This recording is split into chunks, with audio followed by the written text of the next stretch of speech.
स्वागत है आप सभी का Vijay Singh study group channel में। मैं विजय सिंह।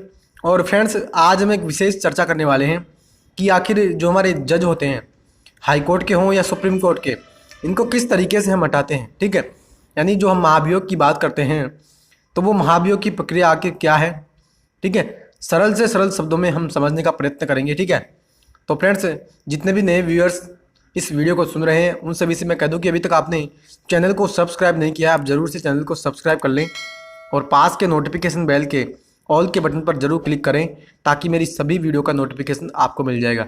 ठीक है फ्रेंड्स, और मित्रों, मेरी लक्ष्मीकांत की पॉलिटी, भारत की राजव्यवस्था यानी इंडियन पॉलिटी की क्लासेज मेरे यूट्यूब चैनल पर अभी चल रही है। ठीक है, बहुत से चैप्टर मैंने अभी तक कंप्लीट करवा दिए हैं, डिटेल से मैं वहाँ डिस्कशन आपको करवा रहा हूँ। ठीक है, चाहे आप यूपीएससी की यानी आईएएस की तैयारी कर रहे हो या छोटी से छोटी किसी भी एग्जाम की, ज़रूर से आपको उन लेक्चर्स को देखना चाहिए मित्रों, क्योंकि बहुत ही इंपॉर्टेंट लेक्चर है और एक एक प्रावधान यानी एक एक शब्द डिटेल से डिस्कशन मैं करवा रहा हूँ। और आप विश्वास करना कि मेरे पढ़ाए हुए यानी मेरे पढ़ाए हुए से बाहर एक भी क्वेश्चन आने वाला नहीं है, क्योंकि मित्रों जो मैं जिस बुक के माध्यम से मैं आपको पढ़ा रहा हूँ वो बुक ही पढ़ी जाती है आईएएस के लिए। ठीक है, तो उससे बड़ा तो कोई एग्ज़ाम नहीं है भारत में।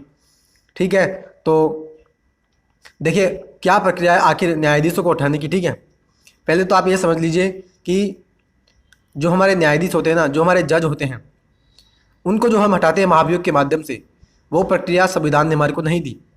एक बहुत इंपॉर्टेंट बात है, आप ध्यान से कान खोल के इस बात को सुन लो कि जिस प्रकार से अनुच्छेद 61 के माध्यम से राष्ट्रपति पर महाभियोग लगाते हैं, तो वो जो प्रक्रिया हमने बताई है राष्ट्रपति पर महाभियोग की, वो तो बिल्कुल हमने यानी वो प्रक्रिया हमारे को बिल्कुल संविधान के द्वारा दी गई है, यानी संविधान ने उल्लेख किया है हमारी उस प्रक्रिया को। लेकिन जो हमारे जज हैं और जजों पर जो हम महाभियोग लगाते हैं, तो वो प्रक्रिया हमने संविधान के द्वारा नहीं ली, यानी संविधान ने हमारे को कोई प्रक्रिया नहीं दी है। हमने तो केवल न्यायाधीश जांच अधिनियम 1968 के माध्यम से वो प्रक्रिया अपनाई। यानी मित्रों, मैं फिर से कह रहा हूँ, संविधान ने हमारे को कोई प्रक्रिया नहीं दी है जजों को उठाने की। आप कान खोल के इस बात को सुन लो, न्यायाधीश जांच अधिनियम 1968 हम लेकर के आए थे और उसके माध्यम से हमने एक अलग प्रोसेस बनाया है न्यायाधीशों को हटाने का। क्लियर है? अब देखो मित्रों, हम चर्चा करने जा रहे हैं। देखो क्या कहता है, न्यायाधीशों को हटाने की बात कहता है कि राष्ट्रपति के आदेश द्वारा उच्चतम न्यायालय के न्यायाधीश को उसके पद से हटा सकते हैं। ठीक है, राष्ट्रपति हटाएंगे किसको? हाई कोर्ट के न्यायाधीश हो या सुप्रीम कोर्ट के, दोनों में एक ही समान मित्रों बात है, दोनों की प्रक्रिया एक ही है। पहले आप तो इस बात को भी याद रख लेना, दोनों की प्रक्रिया सेम है, दोनों का प्रोसेस हटाने का सेम है। ठीक है, और उसको हटाते हैं राष्ट्रपति। राष्ट्रपति ऐसा तभी कर सकता है जब इस प्रकार हटाए जाने हेतु संसद के द्वारा उसी सत्र में ऐसा संबोधन किया गया हो। यानी मित्रों, संसद अगर उसको कहेगी ना हटाने के लिए, तो ही वो हटाएंगे किसी व्यक्ति को, यानी जो हमारे जज हैं, चाहे हाई कोर्ट के हों या सुप्रीम कोर्ट के।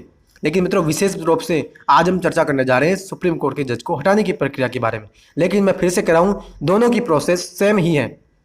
ठीक है, देखो क्या कहता है, इस आदेश को संसद के दोनों सदनों के विशेष बहुमत यानी सदन की कुल सदस्य संख्या का बहुमत और सदन के उपस्थित और मतदान देने वाले सदस्यों का 2/3 का समर्थन प्राप्त होना चाहिए। अब मित्रों, बहुत ही इंपॉर्टेंट बात है कि जो कन्फ्यूजन होती है ना, क्या कि सदन की कुल सदस्यों का बहुमत और सदन के उपस्थित और मतदान देने वालों का 2/3 बहुमत, यही तो कन्फ्यूजन है मित्रों, यही तो बात हमारे को समझ में नहीं आती। और मित्रों, अगर आपको इसको समझना है ना, डिटेल से मैंने अलग से लेक्चर डाला हुआ है, मेरे चैनल पर जाइए आप। ठीक है, मेरे जो चैनल है उस पर चैनल पर मेरी जो फोटो है, नाम के आगे मेरी फोटो है चैनल के, उस पर आप क्लिक करिए, मेरे चैनल पर आप पहुँच जाओगे। ठीक है, वहाँ जाइए, वहाँ जाने के बाद प्लेलिस्ट का ऑप्शन है ऊपर, प्लेलिस्ट में आप जाओगे ना तो उसमें एक राजनीतिक शब्दावली से संबंधित यानी राजनीतिक शब्दावली के नाम से आपको एक अलग से प्लेलिस्ट मिलेगी। ठीक है, उसमें मैंने अलग से वीडियो डाली हुई है कि साधारण बहुमत, विशेष बहुमत, पूर्ण बहुमत और विशेष बहुमत प्लस आधे से अधिक राज्यों का समर्थन। ठीक है, इन चारों बहुमतों के बारे में मैंने डिटेल से अंतर वहाँ बताया है और ये बात मैंने एग्जाम्पल के माध्यम से, ठीक है, बिल्कुल कॉपी पेन पेपर के माध्यम से मैंने समझाया आपको कि सदन का यानी सदन की कुल सदस्य का बहुमत कितना होता है और उपस्थित और मतदान देने वालों का बहुमत का मतलब क्या होता है, डिटेल से मैंने समझाया। और अगर आपकी कोई भी कन्फ्यूजन है ना मित्रों, तो आप एक बार उस लेक्चर को जरूर सुनिए। मैं कह रहा हूँ, मेरे कहने पर आप सुनिए, आपको कोई भी कन्फ्यूजन आपकी वो होगी वो दूर हो जाएगी। ठीक है, तो वही बात यहाँ पे कह रहे हैं कि कुल सदस्य संख्या का बहुमत और सदन में उपस्थित और मत देने वालों का जो 2/3 बहुमत है, उसके माध्यम से अगर वो प्रस्ताव पारित हो जाता है हटाने का, तो हम उसको हटा देते हैं उसके पद से। और किस आधार पर हटाएंगे?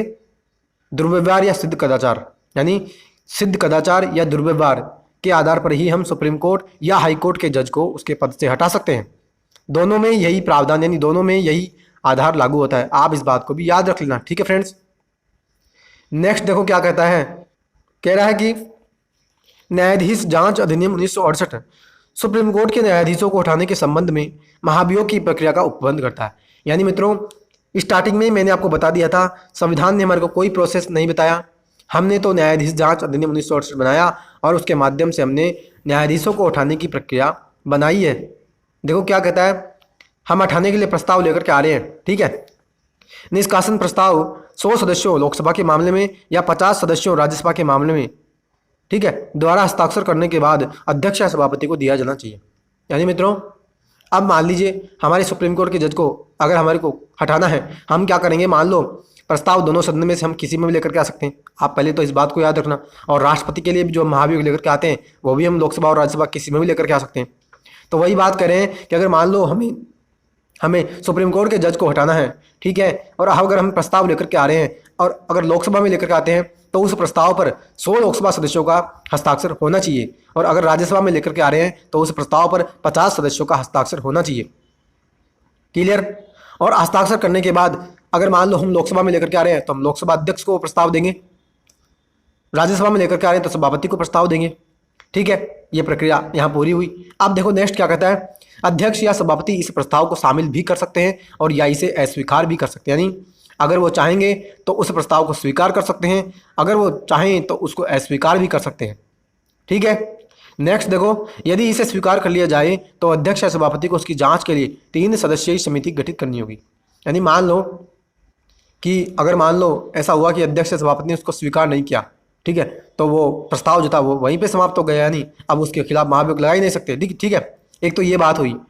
और अगर मान लो उसने प्रस्ताव को स्वीकार कर लिया तो फिर क्या होगा, फिर वो क्या करेंगे, मान लो अध्यक्ष ने या सभापति ने, किसी भी सदन में हम लेकर के आ रहे हैं, ठीक है, तो अध्यक्ष ने अगर उसको स्वीकार कर लिया, सभापति ने स्वीकार कर लिया, तो हम क्या करते हैं, फिर हम जो एक 3 सदस्यीय कमेटी गठित करते हैं। क्या 3 सदस्यीय कमेटी हम गठित करेंगे और उस कमेटी में कौन कौन शामिल होंगे? देखो बहुत ही इंपॉर्टेंट बात है मित्रों, कई बार पूछ लिया जाता है कि महाभियोग की जो प्रक्रिया होती है उस कमेटी में कौन कौन से शामिल होते हैं सदस्य। देखो पहला होगा मुख्य न्यायाधीश या उच्चतम न्यायालय का कोई न्यायाधीश, यानी सुप्रीम कोर्ट का खुद मुख्य न्यायाधीश, यानी मित्रों जिसके खिलाफ हम हटाने के लिए प्रस्ताव लेकर के आ रहे हैं ना, वो खुद भी हो सकता है। देखो कितनी बड़ी यहाँ पे बात बताई जा रही है कि जिसके खिलाफ हम लेकर के आ रहे हैं वो खुद कमेटी में सदस्य है।